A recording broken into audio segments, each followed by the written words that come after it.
What up, this is Rama Screen covering movies, TV, and entertainment, and here's my review of Peacock's new series, Brave New World, Season 1. Hey, before you watch my review, please subscribe to my channel, press that like button, and ring that bell so you can get notified whenever I post new videos. And if you would like to help support this channel, please do so at patreon.com/ramascreen. That's patreon.com/ramascreen. Let's rock this. First up, I would like to say thank you to NBCU's new digital streaming service Peacock for granting me the screener to the entire 9 episodes of this new show's first season. They've asked me to not spill spoilers, therefore this video review is spoiler free. I repeat, there are no spoilers in this video review. Alright, let me start by saying that I have never read Aldous Huxley's books. I don't know whether or not this adaptation is faithful to the original material. I don't know how the story plays out in the novel. Now, with that said, Brave New World series, at least this season 1, in my opinion, is a mixed bag. Parts of it that I really enjoy, and parts of it are unoriginal and dull. It will remind you a lot of Westworld, actually, which is completely understandable. But then again, you don't need to go to Westworld to know by now that whenever you have a dystopian society story, an uprising is bound to be its eventual turnout. Based on author Aldous Huxley's classic novel, Brave New World centers around a utopian society that has achieved peace and harmony through the prohibition of monogamy, privacy, money, family, and history. As citizens of New London, Bernard Marks, played by Harry Lloyd, and Lenina Crown, played by Jessica Brown Finlay, embark on a vacation to the savage lands where they find themselves caught in the middle of a violent rebellion. Bernard and Lenina are rescued by John the Savage, played by Alden Ehrenreich, who escapes with them back to New London. John's arrival in the utopia, however, threatens to disrupt the citizens' harmonious way of living, a situation that forces both Bernard and Lenina to grapple with the repercussions.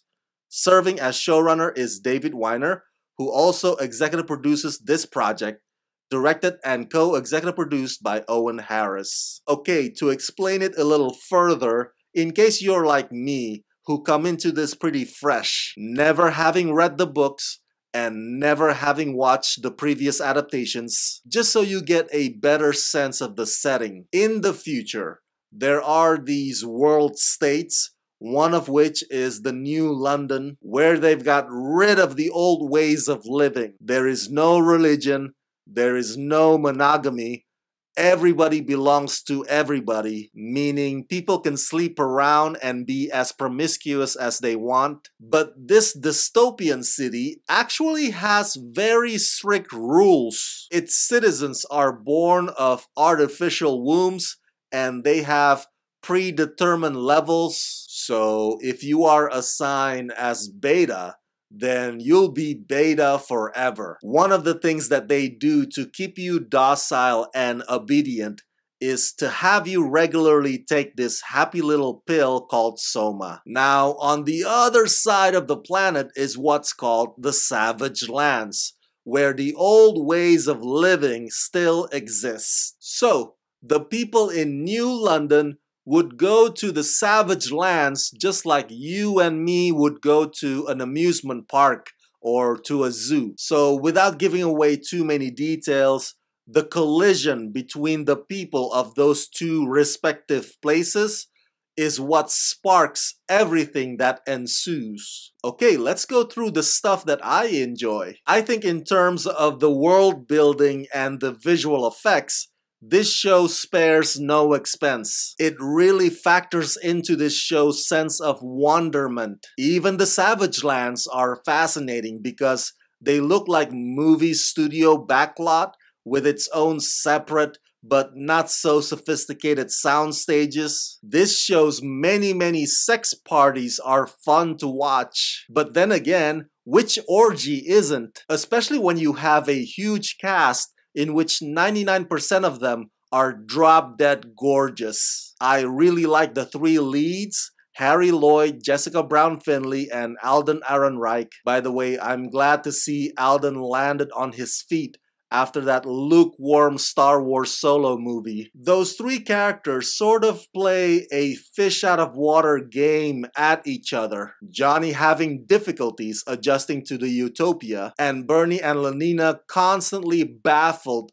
by the odd things that they learn from Johnny. The dynamic between them is unstable at best, but they'll keep you engaged even if the narrative feels rudderless and stifled from time to time. Now, on to the parts that are not so great. It goes to what I said earlier about the show being unoriginal. Yes, Brave New World can be pleasing to the eyes aesthetically, but the progression of the story itself is nothing more than formulaic. And that includes the love triangle and the mystery surrounding the place. For a show that wants to be considered groundbreaking, Brave New World sure does a lot of rehashing, especially when we, the audiences, have grown accustomed to the Hunger Games or Divergent, despite the fact that Aldous Huxley's book came first, obviously. But I'll conclude on this. While I'm not sure if the streaming service Peacock makes a wise move by gambling on Brave New World as a way to bring in subscribers, Brave New World should have gambled more on the strength of its own red pill, blue pill theme and the question of, can we build a truly great society by excluding the things that make us human? To a certain extent, this show deals with that, but that effort always gets muzzled by the show's many shiny objects.